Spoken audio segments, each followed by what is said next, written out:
Hello' everyone. চ' আজি মায়ে বনাব সৰিয়হ আৰু মাছ দি তৰকাৰী, যিহেতু চবেই খাইছেই চাগে। এইফালে আকৌ তিয়াই থোৱা সৰিয়হখিনি পেষ্ট বনাই ল'লে আৰু এইফালে বিলাহীও পেষ্ট কৰি ল'লে। ইয়াত আকৌ পিঁয়াজখিনি ৰঙা কৰোঁতে লগতে জিৰা আৰু কিবাকিবি মছলা দিলে দেই। মছলাটো পিছে মাছত ইউজ নহয়, যি দৰকাৰ আৰু তাকে দি দিলে। লগতে এই পেষ্টখিনি দি ধুনীয়াকৈ লৰাই ল'ব, যিহেতু গোটেইখিনিৰ লগত মিক্স হ'ব লাগিব ন মছলাখিনিৰ লগত। সেইকাৰণে তেওঁ ধুনীয়াকৈ মিক্স কৰি লৈছে। অলপমান পানী দিও মিক্স কৰিব পিছে দেই, যে ধুনীয়াকৈ স্মুথ হয় বেটাৰটো। আৰু তাৰপিছতে এইখিনি অলপ মিক্স কৰাৰ পিছত বিলাহী দি দিছে তেওঁ।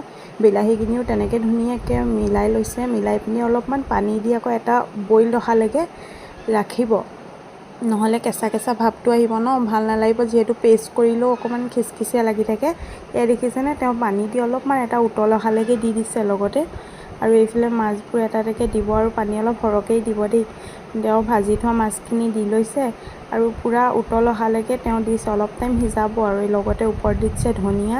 এই ৰেচিপিটো কেনেকুৱা লাগিলে জনাব দেই, খাবলৈ কিন্তু বিৰাট টেষ্টি হয়।